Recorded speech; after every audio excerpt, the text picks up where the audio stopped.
Hello everybody, this is Hammer Striker here. Got a Glock 45 on the table, and I've got the Walther PDP. This is the compact 4-inch, and of course the Glock 45 is a crossover similar to the 19X with the 17 grip and a 19 size slide. Please don't forget to check out our website. Go to our affiliates page. You'll find discount codes for things like Mantis Axe and Core belts. Link to that cool little bore light that we use for lighting up the barrels. Use those links. It will often save you money, never will cost you any additional money, and helps the channel. And please consider supporting the channel on Player, formerly Utreon, where we can do some types of videos that are no longer allowed on YouTube. These two guns are popular concealed carry guns.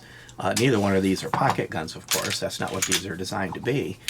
The PPQ comes with, I meant to say PDP. The PDP is basically the successor to the PPQ. It comes with two 15-round magazines. The Glock comes with three 17-round magazines. Now the Glock, as Glocks always have, it'll take all of the larger magazines that are available. Since both of these are 9mm, this is basically a 17 style grip, so all the larger mags, including the ones we can't show on YouTube anymore, will fit in this. So you have lots of capacity options, and in some cases some fairly interesting looking capacity options.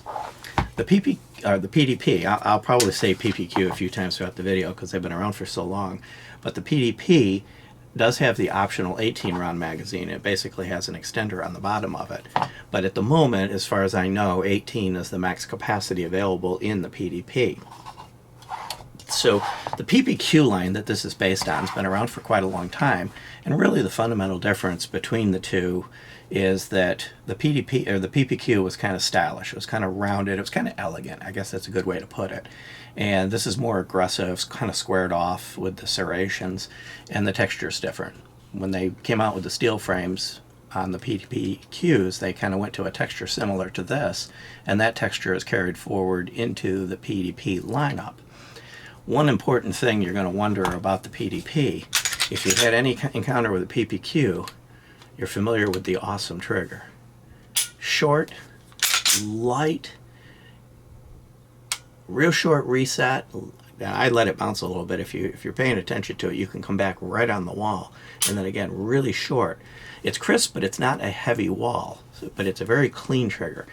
The PPQ, as far as I'm concerned, defined what a handgun trigger should be like. When they came out with the PDP, and the first time I handled it, I'm like, did they ruin the trigger? They didn't. So what you've got here is really the benchmark for handgun triggers as far as I'm concerned.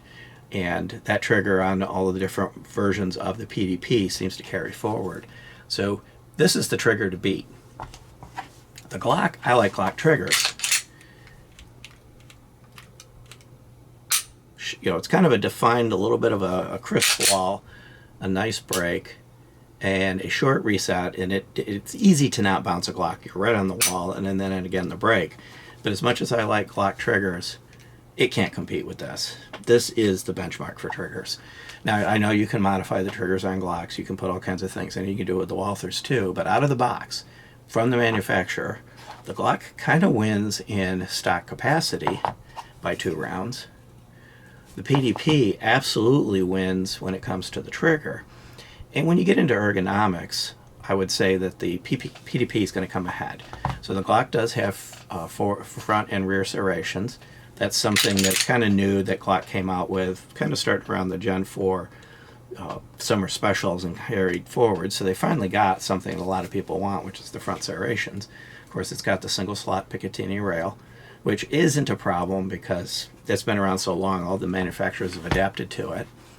The PDP has very distinct, solid serrations, really easy to get a hold of. Front and rear, 3-slot rail, 3-dot adjustable sights, so the rear sight is adjustable. The Glock has got your standard U-dot. I like them, a lot of people don't. You can change the sights on either one of these, but I would say from the factory, the PDP's got a better sight. From a size perspective, they're roughly the same. The difference is fractions of an inch. So from a length perspective, the PDP is a hair longer. It's 0.06 inches, so 0.06 of an inch. And from a height perspective, the Glock's got the advantage. If I can get the Glock down here. The Glock's got the advantage. I'll put the magazines in because you got to take into account this back part. The Glock's got the advantage by a little bit. Actually, on paper it has the advantage. In practice, the angle, the Glock's a little bit taller. So really, when it comes down to, the height of the grip isn't going to matter. Now, the interesting thing is, you get 2 more rounds for that same grip height in the Glock versus the PDP. I mean, in theory, if this were a Glock 19, it would be shorter. So size really isn't going to make the difference. And from a weight perspective, the Glock is 0.08 ounces heavier. Not going to make a difference. So dimensions and those types of stats aren't going to make the difference in whether you're going to choose one or the other. Now, one of the things, the thickness is actually the same. They're both 1.34. One thing that might make a difference is the PDP series are all optics ready. The Glock 45 that's in my hand is not, and this is the one in my hand is still available. There is now a optics ready version of the Glock 45, the MOS version, and that is available now from Glock. From an MSRP perspective, the one in my hand, the 45 in my hand, is a little bit cheaper because it's not optics ready. These have an MSRP around $550, and the optics ready version, the MOS, is around $650 for the MSRP. The PPQ or the PDP has an MSRP of $650. So if you were to go apples to apples and compare the optics ready versions of both of these, then you would be at the equivalent price point. So price isn't going to make a difference unless you absolutely have no interest in optics and you want to save $100. You could go with this. From a safety perspective, both of these are drop safe. Both of them have the inertial toggle on the trigger and all the same type of internal safeties. Really never heard of a Glock being dropped and going off, and horrible things have been done to them. At the same time, I've never heard of a Walther, either the PDP or the PDQ, going off unintentionally. The Glock 45 and all of the newer Glocks have a marksman barrel, the Glock marksman barrel, which is kind of a hybrid between conventional rifling and polygonal rifling. And the PDP down here has polygonal rifling, which is similar to the rifling that's been found in prior versions of Glock before the Gen 5. And when I'm talking about barrels too, I forgot to mention the Glock barrel is 4.02 inches. The PDP barrel is 4.00 inches. Again, not an amount of difference that's going to make a difference. And as far as the rifling, the marksman rifling on the Glock probably is a marginal improvement in long-range accuracy, but there's so many other factors that come into play, it probably is going to be not a determining factor between the two of these which you would go with. Both of these do have state-compliant versions available with 10-round magazines for restricted states. And one of the things that you'll find that's different about the PDP is diversity. So the Glock comes in, the Glock 45 comes in this, black. Any color you want as long as it's this black. If you wanted a 45 in flat dark earth, you could get the 19X. It's fundamentally the same gun. But that's it. As far as diversity, that's as far as it goes. Both of them do have, or all the Glocks in Gen 4 newer have replaceable back straps. Of course, the 19X is a 9mm as well, just like these.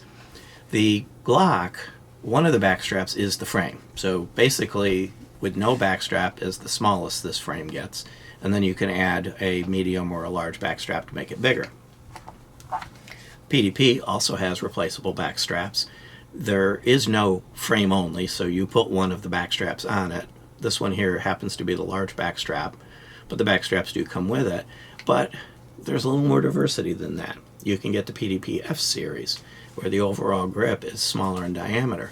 This is a good grip size for my hand, but if you had smaller hands, this might, even with the smallest back strap, this might be a little bit too big around. So the F series basically gives you a thinner grip. The whole circumference all the way around is smaller.